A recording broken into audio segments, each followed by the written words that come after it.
이제 잠언 15장부터 오늘 시작할 텐데요. 성경 꿰뚫어 읽기. 오늘 저희가 함께 이제 오프라인으로도 함께 모여서 말씀을 나누고 또 질문을 받으려고 합니다. 여러분, 잠언 말씀 사실은 너무 좋은 말씀들이 많은데 너무 몰려 있다 보니 읽으면서 이렇게 삶에 적용하거나 이걸 하나하나를 이렇게 꼭 곰곰이 이렇게 씹으면서 생각하기는 좀 어려웠던 시간들이 좀 있고요. 그래서 제가 여러분 아시겠지만 좀 쭉 나가기보다 말씀을 카테고리별로 좀 나눠서 생각해 보고 있습니다. 여러분 14장 저희가 마지막에 혹시 기억하시는지 모르겠는데 주님을 경외하면 좋은 점이 뭐냐? 믿음이 생긴다. 그것도 강한 믿음. 그러니까 예를 들면 내가 하나님은 살아계시고 하나님이 모든 것을 주관하시는 분이십니다. 그리고 그분이 내 삶에 있어서 어떠한 일이 생기든지 동행하시는 분입니다. 이런 확신이 생기면 그러면 그의 삶에는 내가 피할 곳이 생긴다는 거예요.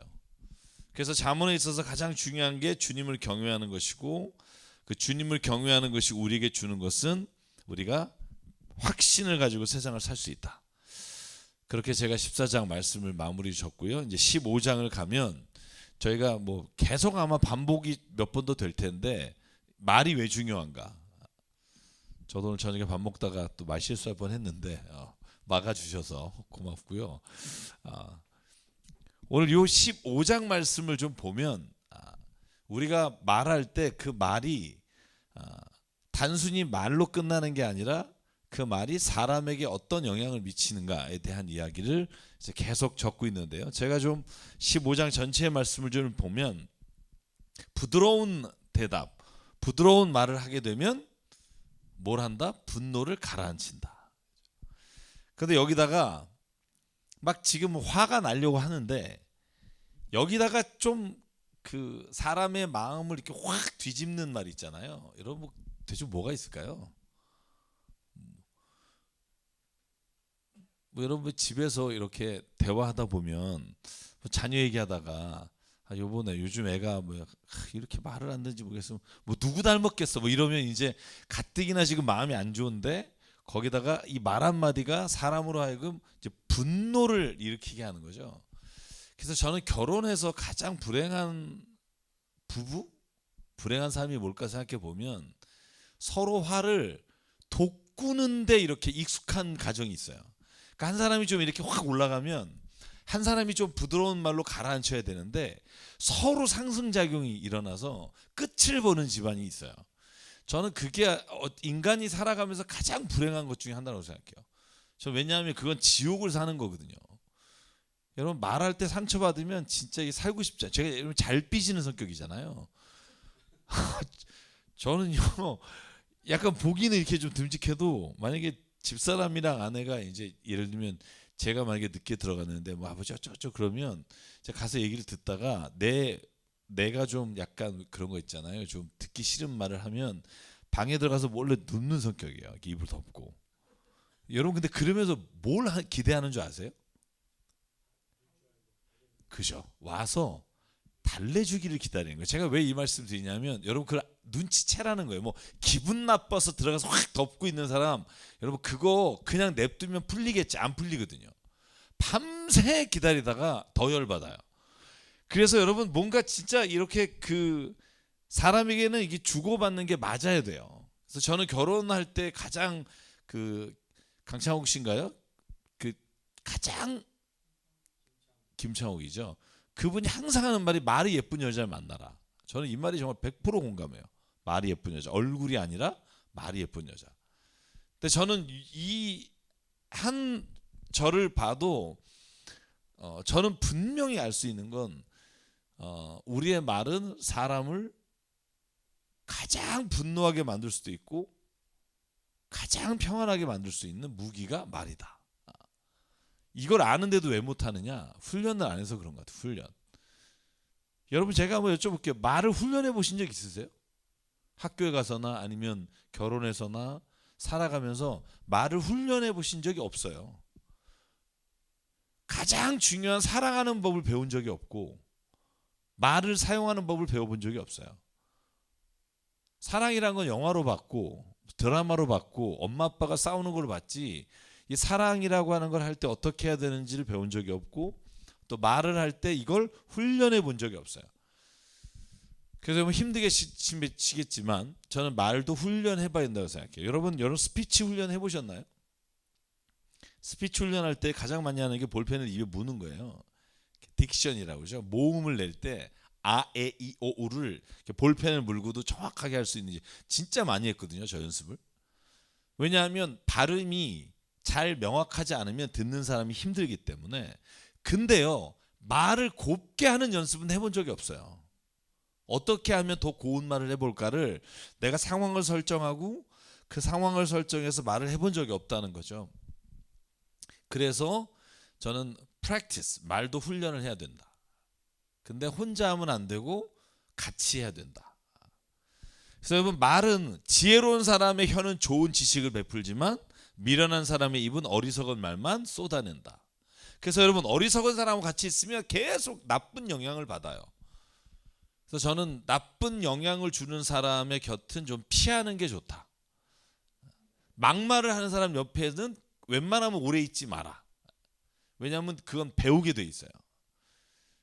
저는요, 저희 그 애들이 그렇게 욕을 잘하는지 몰랐어요. 우리 교회 애들 뭐 죄송해요. 제가 그냥 이렇게 하면 졸라 이런 말을 뭐 개웃겨 뭐 이런 말이 그냥 걔네들한테는 그냥 말이에요. 그냥 뭐 이게 욕도 아니고. 근데 듣는 사람으로서는 제가 알기로는 그게 이제 별로 좋지 않은 말인데 왜 그럴까? 그냥 그 말이 자연스럽게 쓰는 환경 가운데 있으면 그게 아무렇지도 않다는 거죠.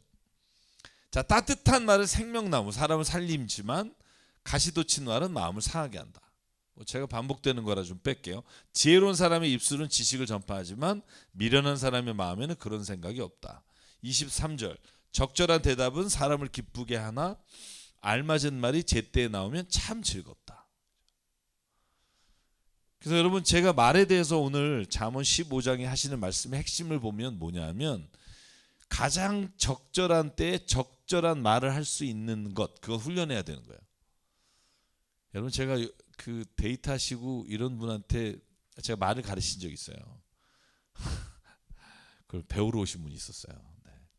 그 멘트 배운다 그러죠. 그죠? 그래서 뭐 아름다우십니다 이렇게 그냥 하면 재미없고 이 조명이 왜 이렇게 밝아? 당신 때문에 이 조명도 흐려 보여. 뭐 이런 거 있잖아요. 뭐 그런 멘트도 사람이 이렇게 연습을 해야 돼요. 저는 뭐 여러분 그냥 나올 수 없고요. 그래서 제가 오늘 이 잠언 15장 말씀에서 꼭 부탁드리고 싶은 건 좋은 말은 연습하십시오. 그리고 좋은 말은 어디서 꼭 따서라도 훈련해 보십시오. 그러면 그 말이 나로 하여금 내 성품도 바꾸게 돼요. 말을 바꾸면 성품이 바뀐다.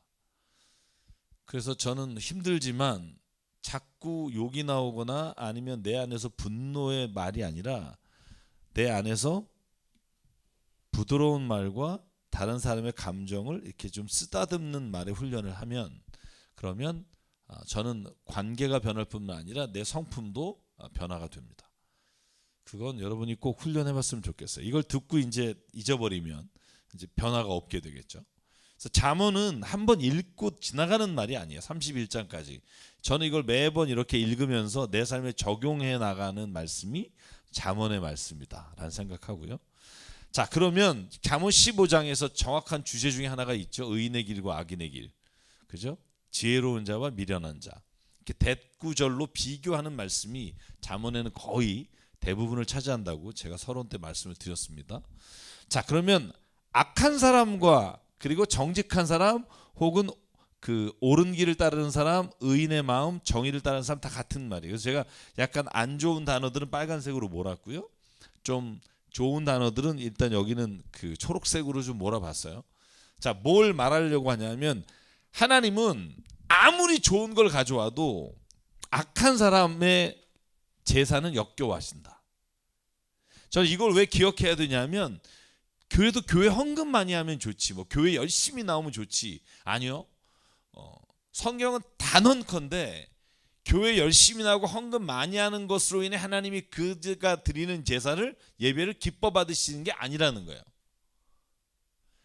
제사를 역겨워하신다니까. 오히려 밖에서는 사람을 억압하고 갑질하고 세상에서 악한 일을 하면서 교회 와서 하나님 앞에 막 거룩하게 예배드리고 뭔가를 헌금하고 이러면 아 그래 그래도 여기서라도 이렇게 하니까 다행이다가 아니라 역겨워하신다는 거예요. 이 단어가 무수히 반복됩니다. 역겹다. 악한 사람의 꾀는 주님이 역겨워하신다. 그죠?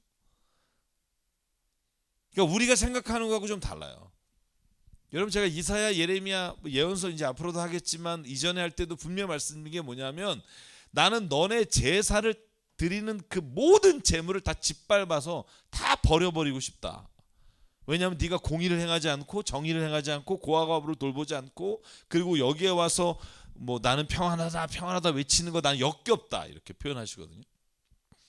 그래서 왜 그런 말 있죠. 예수께서 너희가 제물을 주님께 드릴 때 누군가와 화해하지 않았다면 제물을 놓고 가서 그와 화해하고 나서 와서 제물을 드려라. 그래서 삶의 예배와 제의로서의 예배가 항상 같이 가야 된다. 이 두 개가 분리되는 것은 기독교인의 삶이 아니다. 자, 그래서 오늘 그걸 좀 요약해 보면 이렇습니다. 악한 사람의 제사는 주님 역겨워하시고 악한 사람의 길은 싫어하시고 옳은 길을 저버린 사람은 하나님은 경계하시고 악한 사람의 꾀는 역겨워하시고 악인의 입은 악한 말을 쏟아내고 정직한 사람의 기도는 주님이 기뻐하신다. 자, 이 말은 뭐냐면 정직한 사람의 제사를 기뻐한다라고 안 했단 말이에요. 자, 대꾸를 하려면 악한 사람의 제사는 주님이 역겨워하시고 정직한 사람의 제사는 주님이 기뻐하신다라고 해야 이게 맞지 않아요? 이게 대꾸가? 왜 여기에다 기도라는 말을 썼을까요? 그냥 한번 생각해 본 거예요, 혼자. 왜 기도라고 했을까요? 악한 사람의 제물은 역겨워하시고 정직한 자의 기도는 기뻐하신다. 하산하셔도 될 것. 이 제물이라는 제사라는 게 우리가 결국은 우리가 지금 예배를 드린다라는 표현이 있지만 구약의 제사는 제물을 드리는 거예요. 그렇죠? 번제단 위에 제물을 드리는 걸 제사라고 해요. 자, 그러니까 하나님은 네가 만약에 아무리 많은 걸 가져와도 내가 너희 걸 받지 않겠다 이렇게 말씀하시는 분이라는 거죠. 그러니까 정직한 사람의 기도는 하나님이 기뻐하신다. 그러니까 꼭 뭘 갖고 오거나 그런 게 없어도 꼭 네가 뭘 하나님 앞에 해드리는 게 없어도 네 삶이 정직하다면 그 삶의 기도를 하나님 받으신다. 이 말은 또 오해하지 마십시오. 뭐 주님께 예배드리지 않고 믿음도 없는데 정직하면 된다가 아니라 이미 잠언이 말하고 있는 건 하나님과의 관계 안에 있는 거예요. 왜냐하면 여호와를 경외하는 게 지식의 근본이기 때문에 하나님을 믿고 예배드리는 사람들에게 하는 말이에요. 이건 그냥 일반 사람들에게 하는 말씀 아니라는 걸 분명히 우리가 알 수 있고, 그래서 정의를 따르는 사람, 정직한 사람은 주님께 사랑하신다예요. 그리고 친절한 사람의 말은 정결한 재물처럼 받으신다. 여러분 이 표현 멋있잖아요. 그러니까 어디 아프세요? 좀 힘드셨죠? 이런 부드러운 말, 이런 친절한 말이 하나님께 양과 염소와 소를 바치는 것처럼 하나님은 받으신다는 거예요. 흠양하신다는 거죠. 여러분 요한계시록의 마지막에 하늘에 올라가는 그게 뭐죠? 하늘에 올라가는 흠양하는 거, 하나님이 하늘에 흠양하는 게 성도들의 기도라고 돼 있거든요. 기도도 말이잖아요. 물론 우리가 머리로도 할 수 있으나, 그러니까 하나님이 진짜 좋아하는 게 뭐냐면 친절한 말 한마디. 저는 교인들이 밖에 나가서 남에게 막말을 하거나 다른 사람들에게 막 갑질하는 말을 하면서 교회 와서 친절한 말을 한다? 이런 건 그 말이 아니에요. 지금 평소에 내가 하는 말, 이 말을 좀 돌아보잖아요. 그 말을 하나님은 재물처럼 받으신다. 여러분 저는 이 말은 꼭 기억했으면 좋겠어요. 우리가 그 하는 친절한 말이 하나님은 예배와 같은 재물을 받으시는 것 같이 받아주신다. 여러분 우리가 함부로 할 수 있겠어요? 누구한테 말을? 그러면서도 가끔 하죠. 그죠? 저도 뭐 이게 참 운전하다 보면 또 이런 확 이게 올라올 때가 있고, 여러분 그래서 그럴 때 성경에서 또 주시는 해법이 있잖아요. 내가 만약에 부지불식간 혹은 알고도 그런 게 있으면 하나님 앞에 회개하라는 거예요. 제가 늘 말씀드리지만 그래서 회개는요, 그리스도인이 그리스도인답게 살아가는 데 있어서 가장 중요한 본질이에요.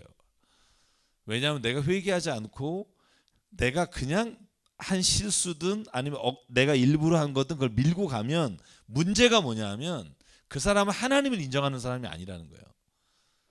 우리가 이걸 알고도 행하지 못했어. 그럴 때 내게 찔림이 돼서 우리가 오늘 그걸 회개하면 하나님은 우리의 회개를 받으시고 우리로 하여금 그 삶으로부터 내가 벗어나기를 원한다고 하는 고백을 받으시고 우리를 다시 의인의 자리로 의로운 길로 이끌어 주신다라고 하는 약속을 믿는 거죠. 근데 회개하지 않으면 어떻게 되냐면 반대말이 뭐예요? 회개의 반대말. 회개를 안 하면 뭐 하게 돼요? 죄를 짓는 거예요?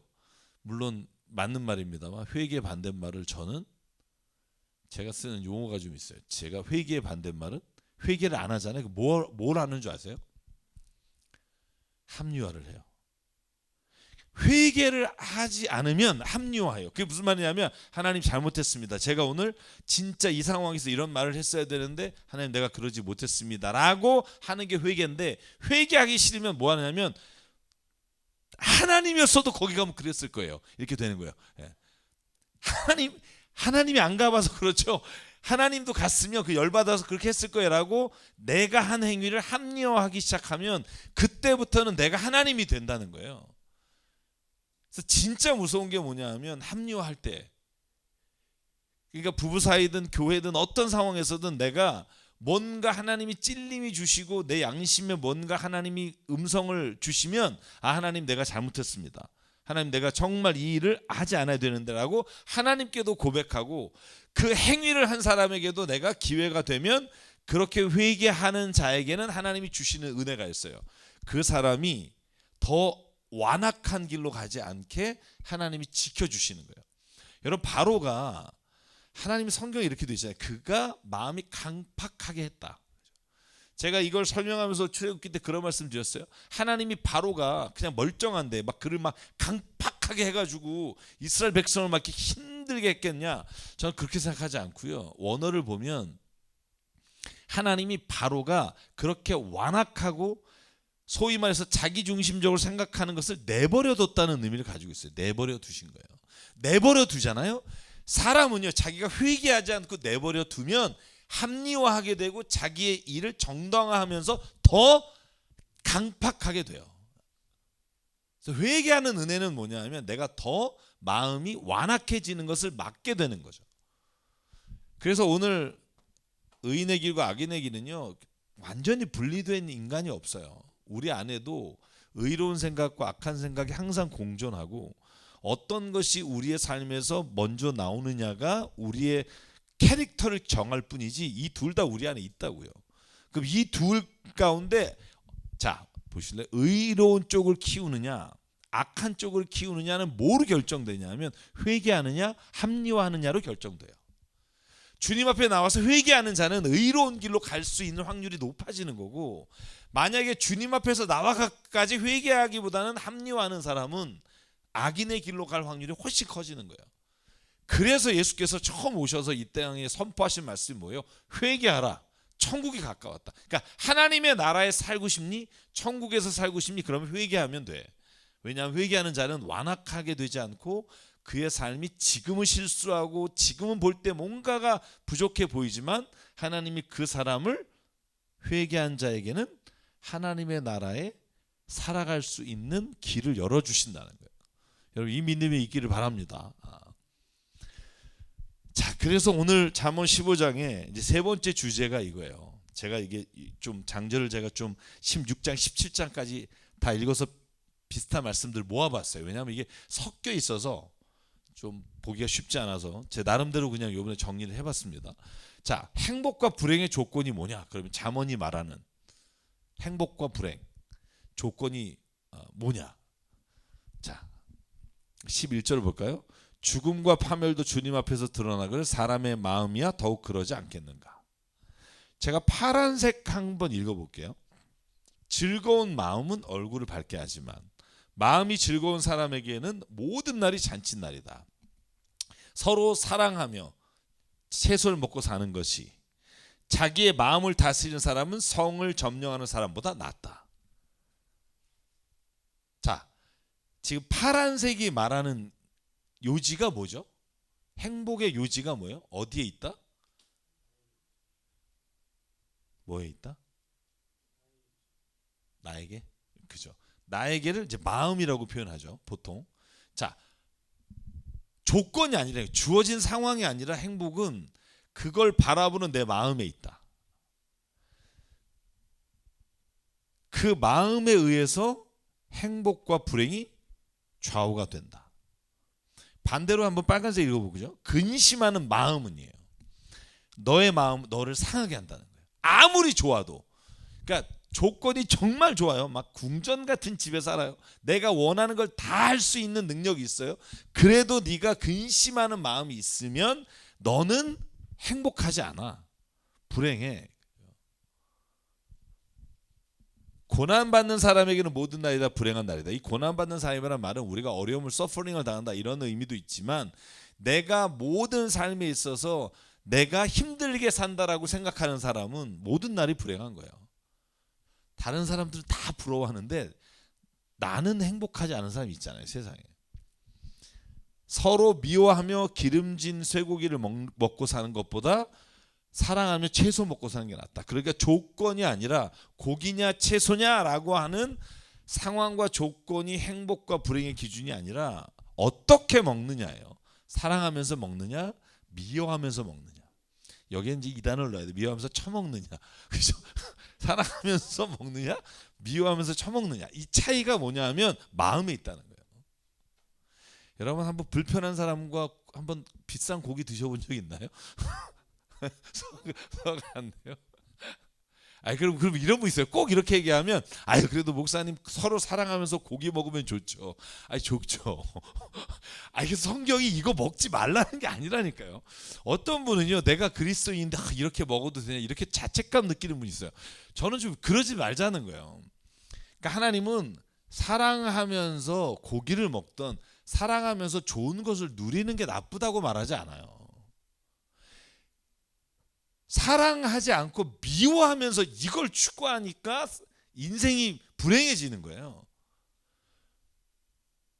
여러분 제가 뭐 드라마 가끔 보면 그 부잣집 그 식사하는 장면 나오잖아요. 쫙 그냥 테이블 쫙 있고 그러면 이제 회장님이 이렇게 딱 드시면서 막 한번 이렇게 쭉 쳐다보고 그러면 막 숨죽이면서 막 젓가락 소리도 못 내면서 먹고, 약간 그런 분위기를 생각해 보면 그 아무리 좋은 음식을 먹어도 저는 그 자리에 가면 소화가 안 될 것 같은 느낌 있잖아요.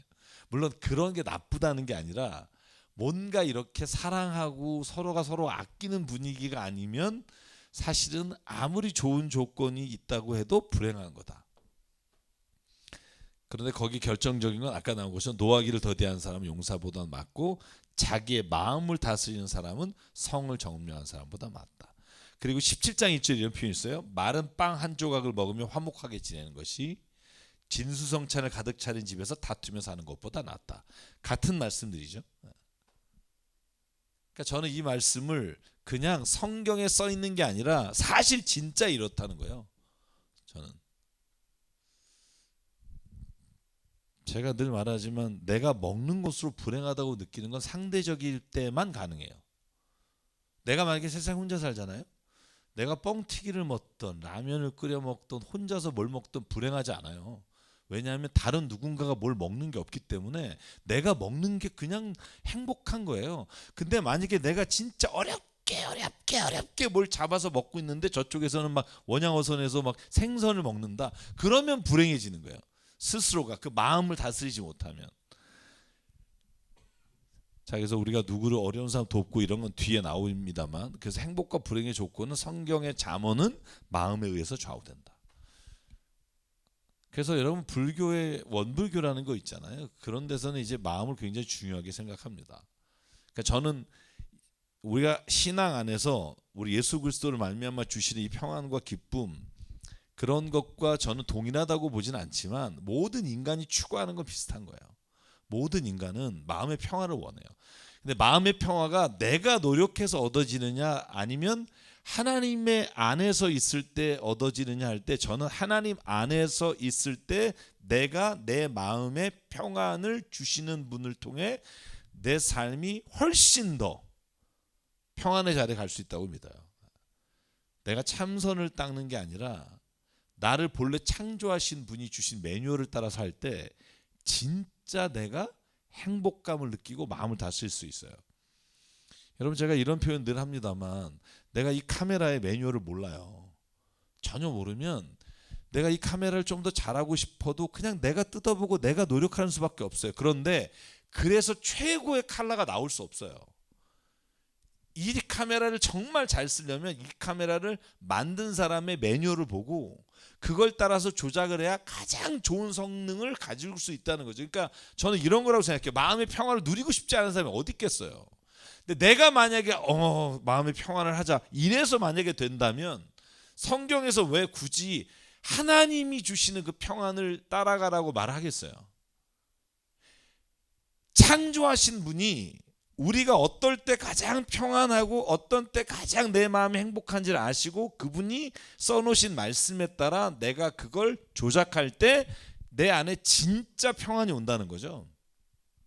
그래서 접근법은 좀 다르다고 봐요. 성경이 말하는 접근법은 하나님이 일단 우선적으로 우리의 삶에서 무엇이 행복하고 무엇이 평안한지를 하나님이 알려주신 방법대로 가는 게 진짜 그 진리를 거하는 삶이 된다는 거죠.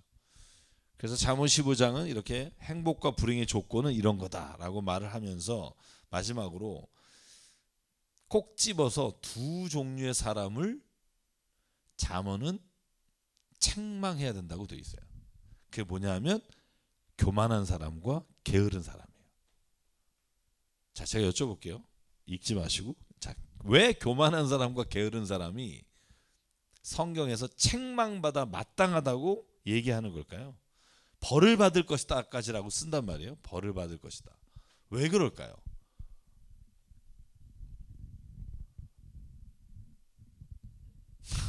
그저 웃지요? 뭐 이런. 네. 아니, 한번 생각해 보자는 게 정답이 어디 있겠어요? 네. 그냥 곰곰이 생각해 보면 뭔가 이유가 있지 않겠어요?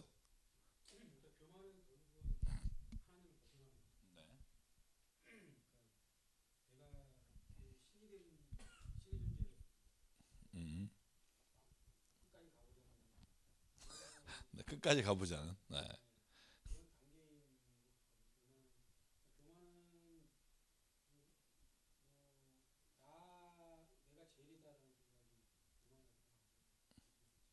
그러니까 성경의 교만은 두 가지가 있어요. 그러니까 본질적인 건 하나님을 나보다 더 귀하게 여기지 않는 거예요. 그죠? 내가 오히려 아까 말한 대로 내가 삶의 주인이고 내가 기준이 되고 하나님은 나를 위해서 필요한 존재. 이런 게 성경이 말하는 교만이에요.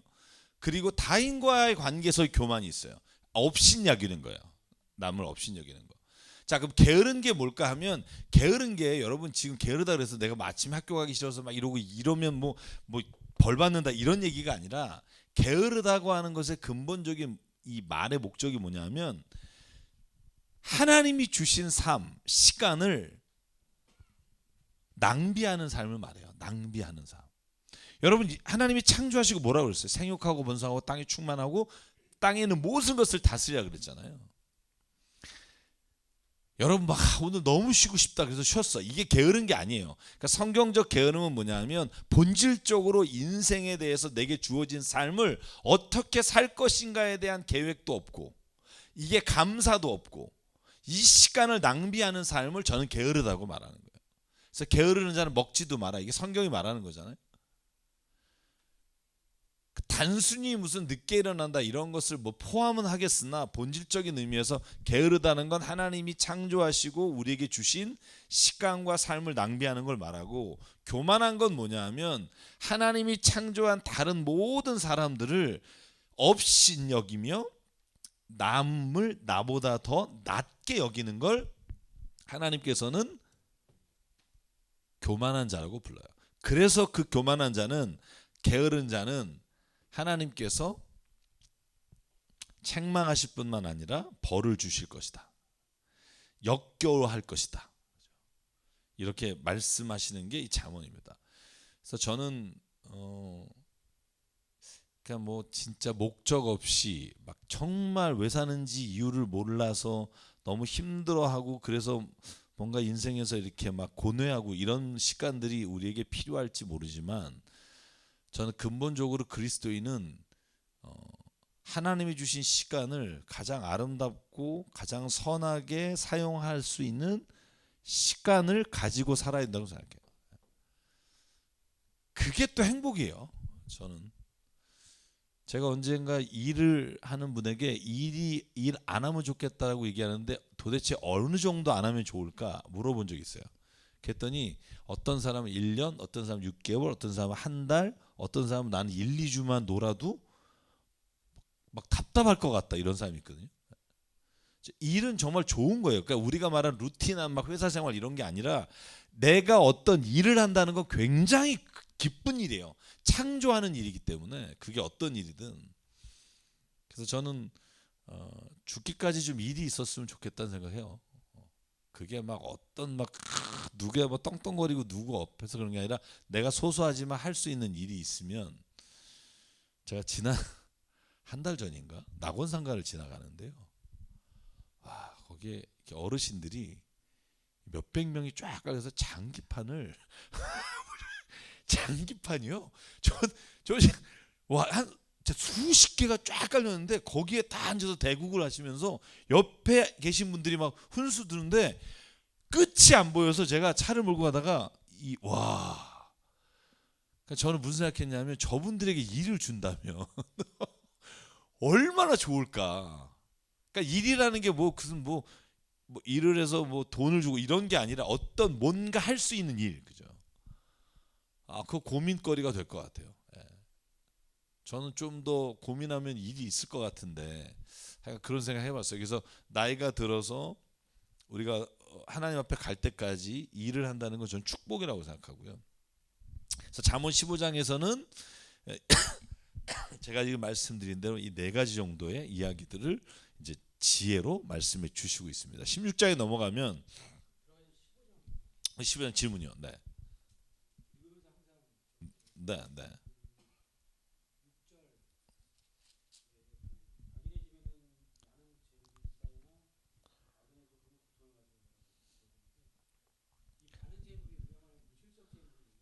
의인의 집에는 많은 재물이 쌓이나 악인의 소득은 고통을 가져온다. 네.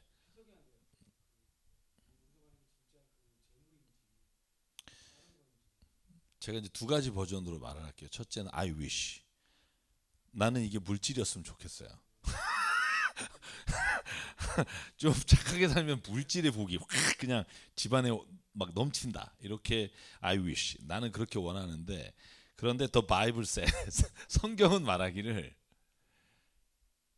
제가 지난주에 아마 그 잠언하면서 지난번에 잠언하면서 말씀드린 건데 성경이 말하는 복은 물질을 포함하고 있어요. 그러니까 물질의 복은 하나님이 주신 게 아니다 이렇게 말하면 안 돼요. 포함해요. 그런데 중요한 게 뭐냐 하면 물질의 복을 가지고 살면서 그 물질이 나에게 진정한 기쁨과 감사가 아니라 이 물질이 오히려 죄로 가는 기회가 된다면 그 물질은 더 이상 축복이 아닌 거예요. 이 물질은 죄의 결과고 이 물질은 나를 악한 길로 이끌어가는 유혹이에요. 그래서 성경이 말할 때 재물을 하나님께서 너에게 주실 것이다 이렇게 말할 때 treasure라고 영어로 번역해 treasure. 그러니까 단순히 돈이 아니라 가장 소중한 어떤 거예요. 그죠? 그래서 저는 이걸 제가 개인적으로는 눈에 보이지 않는 소위 말해서 하나님이 우리에게 주시는 영적인 사랑과 감사와 은혜와 이런 것들을 포함한다고 봐요. 트레저리라는 게 우리 집에 보물이 뭐야 그러면 돈이겠어요? 전 우리 집의 보물은 애죠. 뭐 이렇게 표현할 수 있잖아요. 그러니까 내게 가장 소중한 거 하나님이 주시는 복, 재물 이런 것들이 물질을 포함하나 그러나 그 물질과 내게 주신 모든 것들이 나로 하여금 오히려 죄의 길을 가게 하고 오히려 내가 다른 사람을 억압하는 일로 쓰이게 되면 그건 오히려 하나님이 주신 복이 아니다. 그래서 저는 여기서 그런 말씀 드리고 싶어요. 여기서의 재물은 물질을 포함하나 그러나 그보다 더 본질적인 하나님이 우리에게 주신 영적인 것까지 포함한다. 그래서 제가 지난번에 그런 얘기 했을 거예요. 성경에 보면 가난한 것과 부유한 것에 대해서 이중적 잣대를 가지고 있어요. 혹시 지난번 거를 참고하시면 좋을 것 같은데, 그래서 가난은 나쁜 거야, 또 게을러서 가난한 거야, 이렇게 부정적인 의미들이 쓰인단 말이에요. 그런데 한편으로는 가난한 자는 편안하게 잠이 들고 부유하여 쌓은 게 많은 자는 잠을 이루지 못한다. 이래서 한편으로는 굉장히 긍정적으로 가요. 그러니까 이 이중적 잣대를 가지고 있는 이유가 뭐냐 하면, 단순히 돈이 있다 없다, 재물이 있다 없다의 기준으로 하나님이 복을 주셨다 아니다라고 말할 수 없다는 거예요. 그게 전체적인 것으로 봤을 때 이게 복인지 저주인지를 볼 수 있는 눈이 열려야 되는 거죠. 전 우리 아까 밥 먹으면서 그 얘기했잖아요. 미국이나 우리 특히 러시아나 중국 같은 나라, 이 대국들이 오히려 힘이 세고 가진 게 많으니까 오히려 그걸 가지고 억압하고 남을 피 눈물 나게 하고 이런 것으로 인해 하나님은 나중에 그를 심판하실 거예요. 저는 나라만이 아니라 개인도 마찬가지라고 봐요. 하나님은 결국 그걸로 우리를 심판하시고, 제가 자문에서 제일 무서운 거 저번에 말씀드렸잖아요. 네가 말한 것을 가지고 심판받으리라. 저는요 끝났어요. 저는요 내가 말한 걸로 심판받으면, 근데 왜 그런 말 썼겠어요 자문에. 그렇게 중요하다는 거예요. 네. 그렇게 중요하다. 말은 앞으로도 계속 나오니까요. 말은 그렇게 중요하고, 저는 재물이 이따가 잠언 16장에 나오는 말과 연결시키면 우리가 좀 더 이해할 수 있어서 16장 넘어가 볼게요. 자, 16장에 보면 인간의 계획과 하나님의 인도하심이에요. 여러분 제일 우리가 많이 읽는 게 16장 1절과 9절이잖아요. 사람이 마음으로 자기의 길을 계획할지라도 그 걸음을 인도하시는 분은 하나님이시다. 그리고 9절은 뭐죠? 16장 9절 우리가 잘 아는 말씀. 사람이 마음으로 자기 앞길을 계획하지만 걸음을 인도하시는 분은 주님이시다. 계획은 사람이 세우지만 결정은 주님이 하신다. 그러니까 이게 다 같은 말이에요. 자, 이걸 요약해 보자고요. 그럼 무슨 말일까? 사람은 계획은 누가 세워요? 하나님이 세워요? 그러니까 자, 이거 오해하지 마십시오. 하나님도 계획을 가지고 계시겠죠, 우리에게. 그죠? 근데 그걸 우리가 인생에서 계획을 세워 나가지 않으면 몰라요. 저는 어떤 사람이 이래 암자에 가서 이렇게 다리를 상부자 뜨고 주여 주의 계획을, 이래서 하나님이 계획을 알려주시는 게 아니라고 생각해요. 그건 착각이에요. 내가 정말 인생에서 주어진 시간에 계획을 세우고 내가 추진해 가다 보면 그 가운데 하나님께서 걸음을 이끌어 주시는 것을 발견하게 돼요. 저는 제가 잠언 16장을 정말 좋아하는데, 내가 계획도 세우지 않고 하나님이 하실 거야, 난 하나님이 언젠가 쓰실 거야 라는 사람은 결코 쓰이지 않아요. 제가 성경에서 예수님이 제자를 부를 때 혹은 하나님의 사람을 부를 때 놀고 있는 사람 부른 적이 없다고 말씀드렸어요. 심지어 마태 같은 애는 그냥 돈 뜯어내려고 그냥 세리 막 돈 뜯는 거기 지나가시다가 걔를 데려갔어요. 왜? 열심을 보셨다고 봐요. 여러분 어부들은 죽도록 밤새서 고기 잡을 때 데려갔단 말이에요. 저는 하나님이 우리 인간을 부르실 때, 우리의 어떤 삶에서 개입하실 때, 우리가 목적도 모르겠고 잘 모르겠으나 내가 정말로 어떤 계획을 세우고 해나가는 일에 최선을 다하면, 게으르지 않으면 하나님이 그 사람에게 무엇을 계획하고 있는지를 알려주신다는 거예요. 이 두 개가 합쳐져서 하나님의 계획이 되는 거지, 전적으로 하나님의 계획만 내가 나의 의지와 상관없이 내 길을 걸어갈 수 있는 것도 아니고, 그렇다고 해서 내가 계획 세운 거에 의해서 하나님이 뭐라고 하든 난 간다, 이것도 성경이 말하는 우리 인생의 삶의 계획이 아니에요. 우리는 최선을 다하고 계획을 세우고 가는데 그 계획의 마지막 끝에는 하나님의 개입이 있는 거죠. 자, 그걸 여기서 뭐라고 표현하냐면, 제비는 우리가 뽑아요. 제비는 우리가 뽑잖아요. 그런데 여기 뭐라고 돼 있어요? 결정은 주님이 하신다는 거예요. 그러니까 여러분, 마지막에 예수님이 가룟 유다가 빠졌을 때 그때 제비를 뽑아서 마띠아를 뽑잖아요. 그때 사람이 제비를 뽑았죠. 그러니까 이런 거예요. 아, 이걸 어떻게 우리가 받아들여? 사람이 한 거 아니야? 사람이 했죠. 그런데 그 일을 하나님이 결정하셨다고 하는 믿음이 있을 때, 신뢰가 있을 때, 그때 그 일은 하나님의 일이 돼요. 자, 그러면 왜 그렇게 못 되는가 생각해 보셨나요? 왜 그러면 제비를 뽑았는데 어디는 막 난리가 나서 막 뭐 던지고 막 싸움질하고, 어디는 제비를 뽑았는데 은혜로 박수치고, 왜, 뭔 차이가 있을까요? 신뢰예요, 신뢰. 제비를 뽑는 사람 혹은 뽑는 공동체 안에 신뢰가 있으면, 그 안에 정말로 하나님의 어떤 인도하심에 대한 간구가 있으면, 어떤 제비를 뽑든 그 결정을 주님이 하셨다고 믿고 가면 저는 잘 된다고 봐요. 제가 가지고 있는 인생의 어떤 딱 그 모토가 있어요. A를 선택하든 B를 선택하든 C를 선택하든 그 안에 있는 사람들이 한 마음으로 가면 잘 된다. 근데 아무리 좋은 계획을 결정한다 해도 그 안에 있는 사람들이 한 마음이 되어 나가지 않으면 망한다. 그래서 저는 오늘 여기에서 중요한 게 뭐냐면, 내가 하는 일을 주님께 맡기면 계획하는 일이 이루어진다. 이때 내가 하는 일을 주님께 맡긴다는 게 내가 일을 안 한다는 게 아니라, 내가 지금 일을 최선을 다하지만 일이 하나님의 이끌어 주심과 하나님의 마지막 사인이 있어야 된다 하는 것을 하나님께 고백해야 되는 거예요. 자, 중요한 게 한 가지가 있어요. 그 이유가 뭐냐? 25절이에요. 제가 25절을 요번에 읽으면서 아, 이거구나라는 생각한 게 뭐냐면, 자, 인간이 계획해요. 걸음을 인도하시는 하나님이에요. 왜 하나님께 마지막에 그 길을 둬야 하냐면, 25절에 이렇게 말해요. 사람의 눈에는 바른 길 같이 보이지만 마침내는 죽음에 이르는 길이 있다. 이 말이 뭐냐면, 인간이 아무리 노력하고 아무리 계획해도 우리가 모르는 길이 있다는 거예요. 주식해 보셨나요? 그 길을 아시나요? 여러분, 내 눈에는 아무리 바른 길 같죠. 막 정말 이게 진짜 하나님의 뜻일까? 그런데 우리는 모든 걸 알 수가 없어요.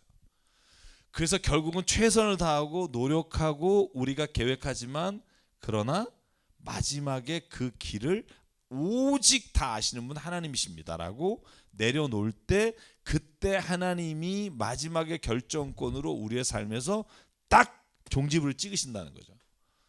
만약에 이걸 다 할 수만 있다 그러면 사실 인간이 그냥 살면 돼요. 아무도 몰라요. 여러분, 이번에 제가 포항에 수해가 나서 지난 한 주간 계속 그 수해 그 돕기 방송 하루에 막 6시간 찍고 왔는데, 그 나오신 목사님들이 다 기가 막혀요. 교회가요 중턱에 있어요. 그러니까 뭐 이렇게 뭐 개천이나 바다 옆에 있는 게 아니라 중턱에 있는데 물이 차서 수해를 당했어요. 상상이 안 가잖아요.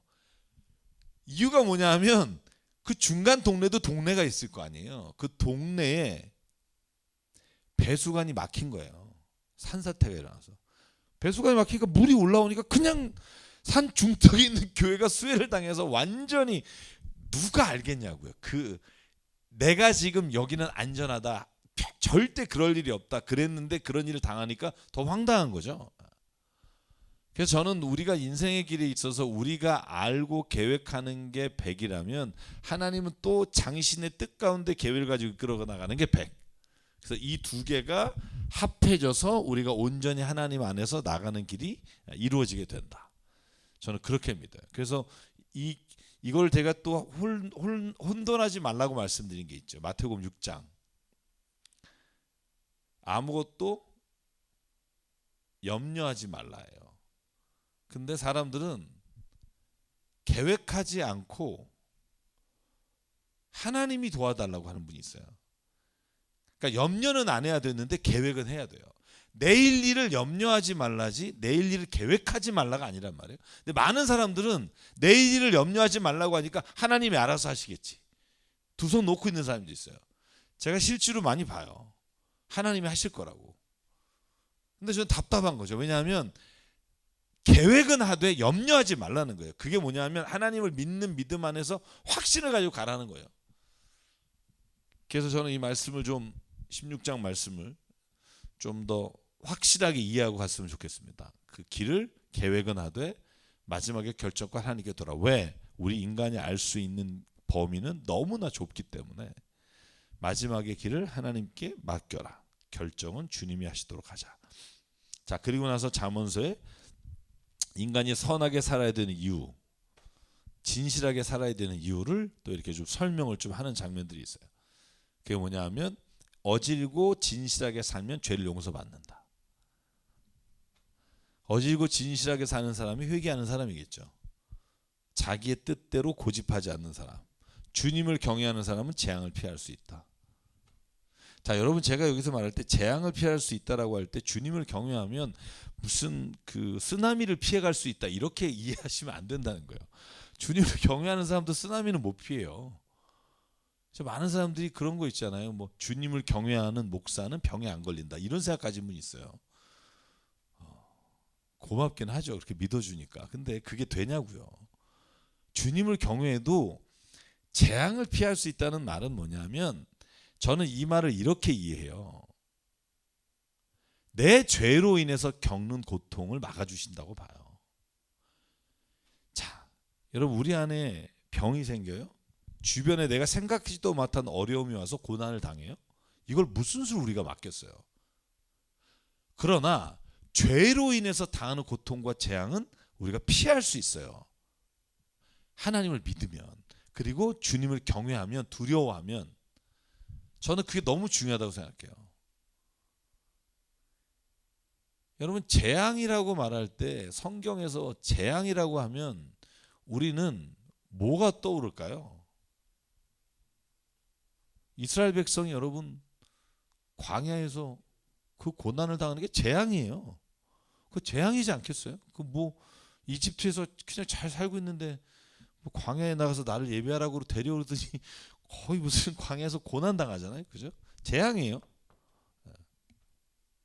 그런데 이 재앙이 하나님 뭐라고 말해요? 내가 너에게 고난을 주는 건 널 사랑하기 때문이다. 히브리서 11장에 나오는 말이잖아요. 하나님은 자녀에게 고난을 주시지 자녀가 아닌 사람에게 관심이 없다. 내버려 둔다. 이렇게 말을 하신단 말이에요. 그러니까 주님을 경외하면 고난을 당해요. 왜냐하면 하나님의 자녀니까. 그런데 여기서 말하는 재앙을 피할 수 있다는 말은 저는 내가 죄로 인해서 당하는 고난은 피하게 하신다. 그래서 여러분 사도 바울과 베드로의 글에 보면 똑같은 글이 있어요. 그게 뭔지 아세요? 하나님, 내가 고난을 당하는 게 감사합니다. 왜냐하면, 잘 들어보세요. 왜냐하면 내가 선한 일을 하다가 고난을 당하는 게 감사해요. 왜냐하면 내가 죄를 짓고 나쁜 짓을 하다가 고난을 당하지 않기 때문이에요. 이 고백이 좀 받아들이기 좀 쉽지 않아요. 근데 사도 바울이 그래요. 하나님, 내가 이 고난을 당하는 게 감사해요. 왜냐하면 나는 선한 일을 하다가 고난을 당했고요. 그런데 왜 감사하냐 하면 내가 악한 일을 하고 죄를 짓다가 그걸로 인해 고난을 당하지 않은 게 얼마나 감사한지. 그래서 재앙도 마찬가지예요. 두 가지의 의미가 있다고요. 아까 제가 재물도 두 가지 의미가 있는 것처럼 재앙이라는 거는 우리가 잘못된 죄로 인해서 당하는 재앙이 있지만 그러나 선한 일을 하다가 당하는 재앙이 있어요. 그게 마태복음 5장에 나오는 예수께서 말씀하시는 팔복이에요. 너희가 의를 위하여 핍박을 받는 자. 이게 주님을 위를 하다가 당하는 핍박이에요. 이것도 고난이에요. 이 재앙이라고요. 그런데 그런 재앙은 성경에서 재앙이라고 안 해요. 그건 하나님의 일을 하고 선한 일을 하다가 당하는 건 재앙이 아니라 성경적 의미에서 보면 하나님이 그 사람을 축복하시는 거예요. 받아들이긴 어려워요. 저도 이렇게 말은 하지만 전 좀 피했으면 좋겠어요. 저도 그건 no thank you. no thank you가 무슨 말이에요? 고맙긴 한데 아니올시다. 이게 no thank you란 말이에요. 저도 사실은 그건 피하면 좋겠어요. 근데 인생에 있어서 우리가 제가 새벽 예배 때 말했지만 업앤다운이 언제 올지 누가 아냐고요. 나는 아니다. 절대 아니에요. 나도 그럴 수 있다. 그래야 어떻게 돼요? 다른 사람을 긍휼히 여길 수 있어요. 난 절대 안 그런다. 그러면 긍휼한 마음이 안 생기는 거예요. 그래서 저는 인간이 의롭게 살아야 되는 이유, 주님을 기쁘시게 하면 그 행실이에요.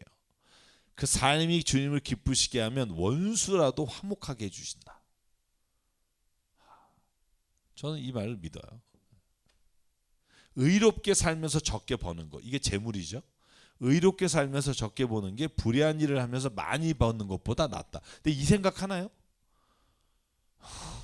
불의해서라도 좀 많이 버는 게 의롭게 살면서 적게 버는 것보다 낫다라고 생각하지. 그래서 요 시편 1편이 참 싫어요. 그죠? 복 있는 사람은 악인의 길을 쫓지 아니하며 죄인의 길에 서지 아니하며 오만한 자리에 앉지 아니한다. 죄인의 길에 좀 서면서 조금 이득도 보고 그죠? 그런 생각이 인간이란 말이에요. 근데 하나님은 우리의 생각과 다르다는 거예요. 나의 생각은 너희가 생각과 다르다. 이게 예레미야 말씀하시는 거잖아요. 그러니까 내 생각은 뭐냐면 의롭게 살면서 적게 버는 게 나아. 왠 줄 아니? 불의하게 많이 벌지 불안해. 길거리 못 다녀. 너와 원수 맺은 사람이 언제 너희 해코지할지 몰라. 여러분, 저는 그래서 이 뉴스나 텔레비전에 이것 좀 조심해서 들으셔야 되는데, 뉴스나 텔레비전에 자기를 억울하게 한 사람, 짓밟은 사람에게 보복성 어떤 해를 입히는 일이 나오잖아요. 그러면 어떻게 저럴 수 있냐라는 생각이 들면서 저는 또 한편으로는 이걸 통해 우리가 좀 깨달았으면 하는 게 있어요.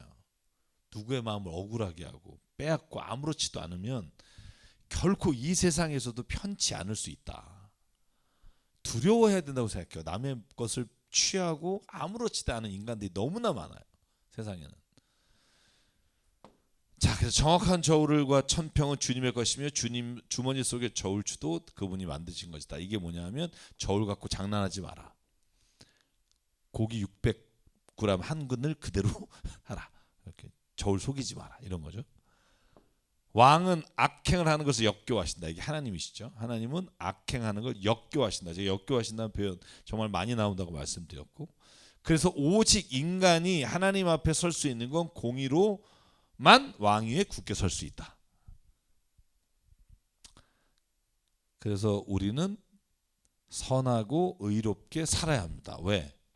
그런 자가 하나님 앞에 죄 용서를 받고 하나님 죄로 인해 오는 재앙을 벗어날 수 있고, 우리가 의롭게 살면서 비록 적은 물질이지만 행복할 수 있다. 한 장만 더, 하나만 더 할게요.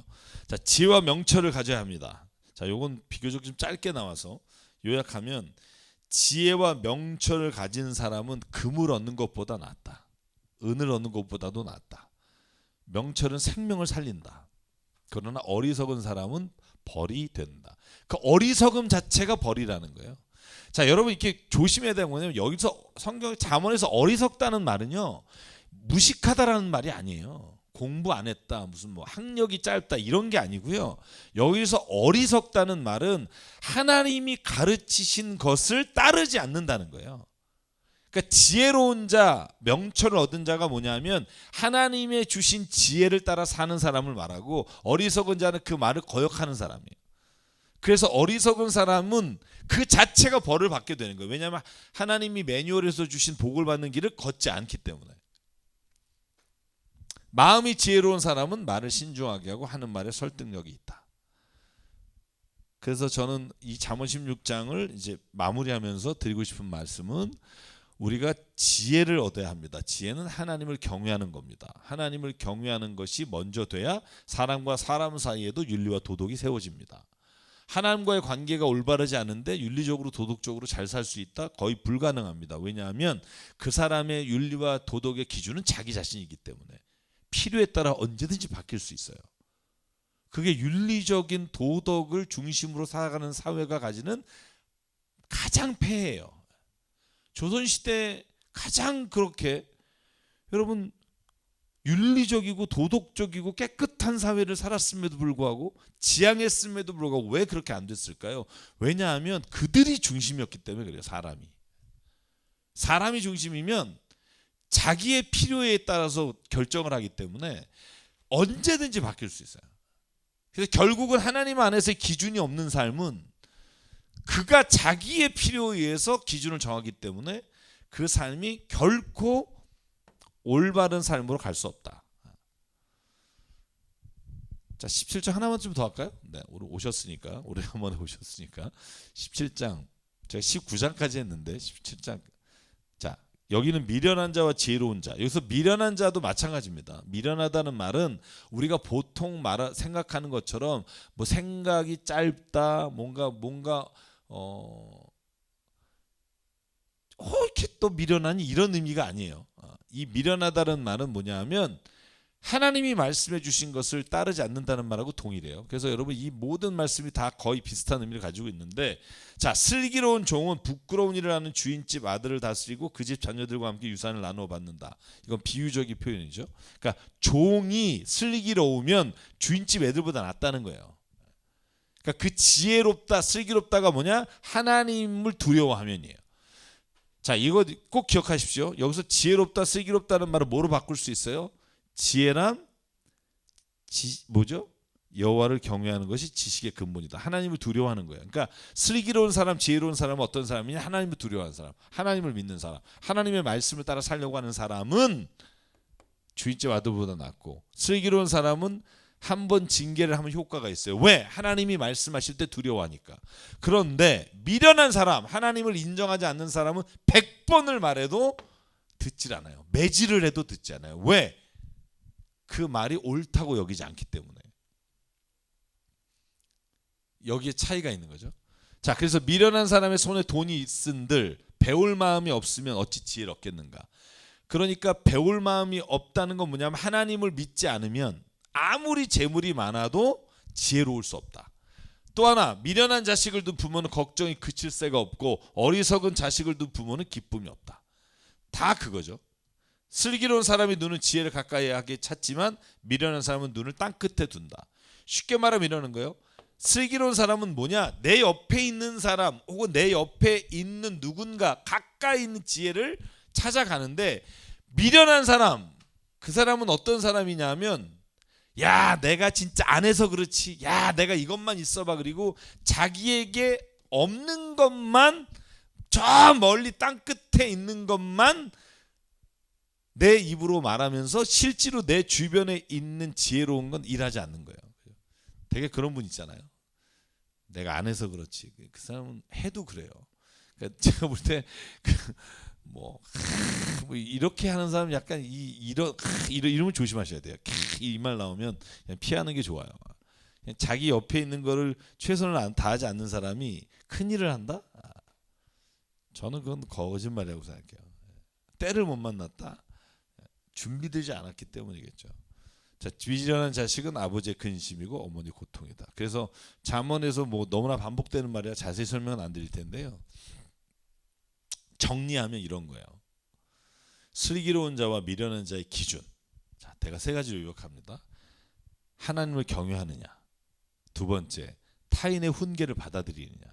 이게 진짜 반복해서 나와요. 미련한 자는 훈계를 듣지 않는다는 거예요. 아비의 훈계든지 아니면 누구의 훈계든지. 자, 마지막으로 쉽게 분을 내는 게 미련한 자예요. 그래서 잠언에 말하는 걸 제가 이 세 가지를 요약하고 뭐 조금 더 넣을 수도 있는데 이 셋을 크게 보자고요. 그럼 그 기준이 뭐냐 하면 첫 번째가 하나님을 믿느냐는 거예요. 경외하느냐. 그리고 타인의 말을 듣기를 좋아하느냐. 누가 싫은 말 했을 때 이걸 내가 받아들일 마음이 있느냐. 이게 지혜로운 자예요. 마지막으로 지혜로운 자의 특징은 뭐냐 하면 누가 무슨 말을 해도 쉽게 분내지 않는 거. 미련한 자는 분노해요. 왜? 자기에게 기준이 없어요. 그러니까 내가 하나님의 말씀 다 기준이 없기 때문에 내가 듣기 싫으면 다 나쁜 거예요. 그래서 분노하는 거예요. 여러분, 사람이 왜 분노하는지 아세요? 내가 듣기 싫어서 그래요. 내가 옳은데 네가 나한테 그런 말 하는 게 듣기 싫은 거죠. 자, 잘 보세요. 그렇기 때문에 중요한 게 뭐냐 하면 내가 기준이 아닌 거죠. 하나님이 기준이 되시고, 그래서 내가 타인의 훈계를 받아들이게 되고 쉽게 분노하지 않고 내가 뭔가 잘못이 있는지 나 자신을 스스로 헤아려 보는 거. 이게 지혜로운 자예요. 자, 그래서 17장을 두 번째 마지막인데 아마 마지막일 거 17장, 그죠? 17장에 인간관계에 대해서 이제 이렇게 살아라라고 조언하는 말씀이 있어요. 이건 그냥 우리가 그냥 들으면 듣고 행하면 되는 말씀인데, 첫째가 뭐냐 하면 가난한 사람을 조롱하지 마라. 자, 제가 아까 말한 거하고 너무나 정확히 일치하죠. 그를 지으신 분을 모욕하는 것이다. 자, 아까 그런 비슷한 말 나왔잖아요. 그죠? 다른 사람을 교만하다, 업신여긴다는 게 뭐냐? 하나님이 창조하신 누군가를 내가 업신여기는 거다. 마찬가지로 가난한 사람을 조롱한다? 그건 하나님을 모욕하는 거야. 이런 얘기예요. 와, 이거 이런 단어로 연결시키는 게 참 놀랍잖아요. 가난한 자를 조롱하는 건 하나님을 모욕하는 거야. 남의 재앙을 기뻐해? 형벌을 받을 거야. 그러니까 교인들 중에도 이런 분들이 좀 있어요. 그러니까 이게 참 인간의 본능인데요. 내가 진짜 눈에 가시 같은 인간이 안 되면 꼬시러워. 그런 게 있단 말이에요. 하나님이 기도 들어주셨다고. 그렇지. 그러니까 이게 남의 재앙을 받는 걸 보고 그런 마음이 저는 늘 많아요. 처음에 그런 마음이 들 수는 있어요. 아, 저놈 잘 됐다. 근데 이게 계속해서 내가 그 마음을 강화시키고 그래서 다른 사람에게 저 사람 내 말 안 듣더니 뭐 하더니 이렇게 됐다라고 말하는 거는 저는 굉장히 하나님이 기뻐하시지 않는 일이다.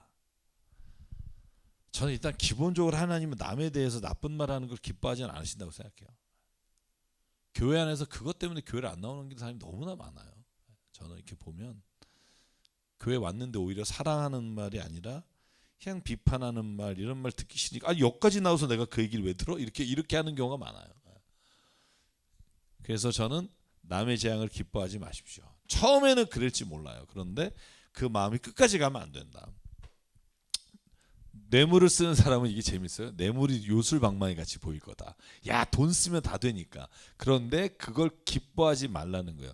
어디에 쓰든 안 되는 일이 없다고 생각하게 되는데 결국은 그게 요술방망이가 아니라 네가 죄의 길로 들어가는 길이 될 것이다.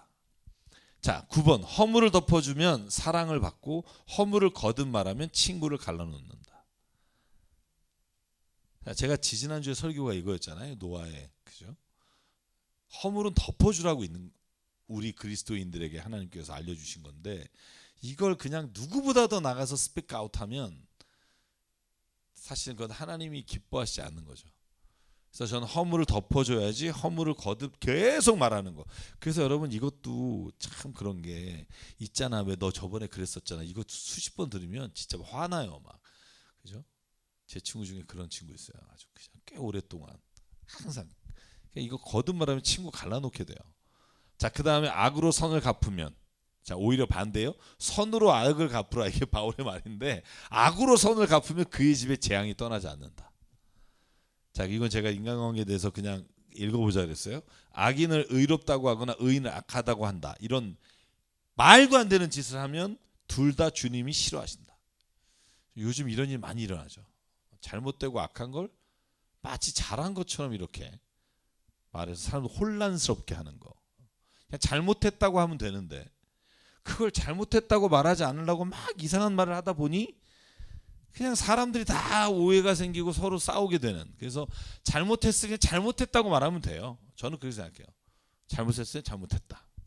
안 하면은 문제가 생긴다. 사랑이 언제나 끊이지 않는 것이 친구고 고난을 함께 나누는 게 혈육이다. 그래서 오늘 17장까지 하겠습니다. 오늘 1시간 말씀을 나눌 텐데 질문을 이제 받을 텐데요. 일단 중요한 건 우리가 이 말씀을 아는 것도 중요하지만 삶에 적용해야만 잠언이 돼요. 그래서 요 하나하나를 한번 적용해 보려고 하면 제일 중요한 거 세 가지만 말하면 첫째로는 말을 조심해야 합니다. 말은 저는 이렇게 약간 그런 얘기 들으면 약간 막 화가 나는 얘기들이 있어요. 막 계속 안 좋은 얘기하는 거. 저는 그 자리를 좀 피하고 싶은 게 늘 있는데 그냥 들으면 내가 기분이 나빠요. 그게 누구에 대한 얘기든.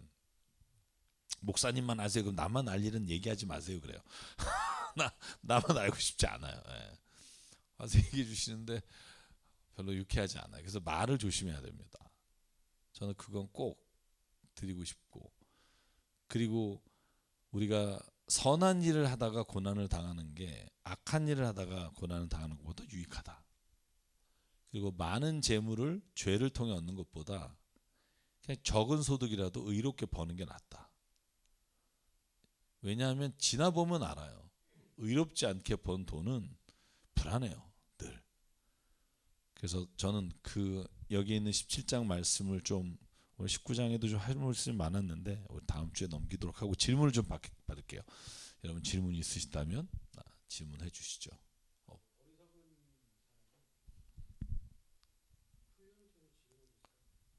있죠. 제가 아까 말했지만 이 분필이 없네. 어리석다, 슬기롭다, 지혜롭다가 만약에 그 사람이 IQ가 낮다, 배운 게 없다, 아니면 지금까지 살아온 걸 보니까 그 사람은 싸가지가 없다, 뭐 이런 게 아니라 그 사람이 지금 어리석다는 말은 하나님을 믿지 않고 있다는 말로 바꿀 수 있기 때문에 만약에 그가 하나님을 인정하고 하나님이 말씀하신 그 지혜 말씀을 받아들이기 시작하면 저는 그게 성경이 말하는 거듭남이라고 생각해요. 거듭남이 뭐죠? 거듭남이라는 게 내가 예수 그리스도를 말미암아 다시 태어난다는 거잖아요.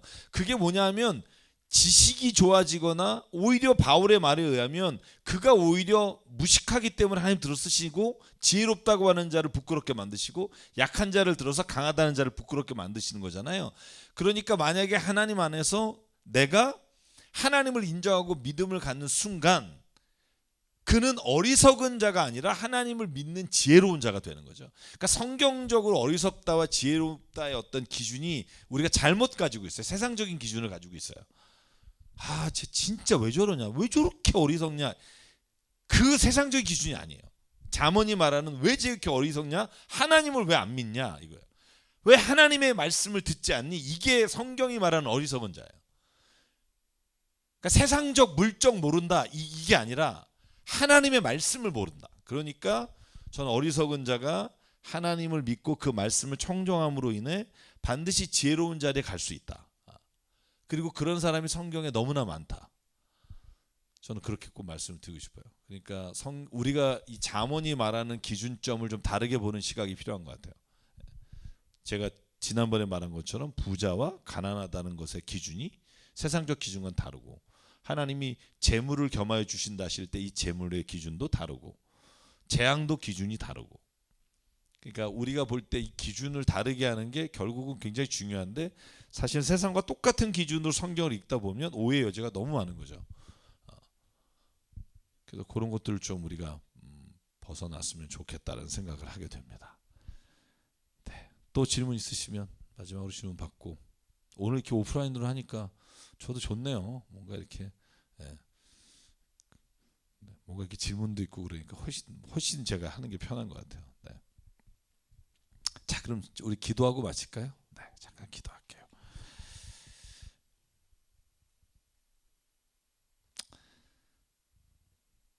하나님 아버지, 오늘도 저희들에게 잠언의 말씀을 주셔서 정말 우리가 하나님을 믿는다 하면서도 주님의 말씀을 청종하거나 주님의 말씀을 따라 살려고 하는 훈련이 없었음을 이 시간 다시 한번 주님 앞에 고백합니다. 아버지, 우리가 말의 훈련과 삶의 훈련과 경건의 훈련과 주님이 기뻐하시는 정말로 그 훈련을 감당함으로 말미암아 아버지 하나님 잠언에서 말씀하시는 하나님의 의로운 자, 슬기로운 자, 명철한 자, 지혜로운 자가 되어 세상을 주님의 눈으로 바라보며 살아갈 수 있도록 인도하여 주시옵소서.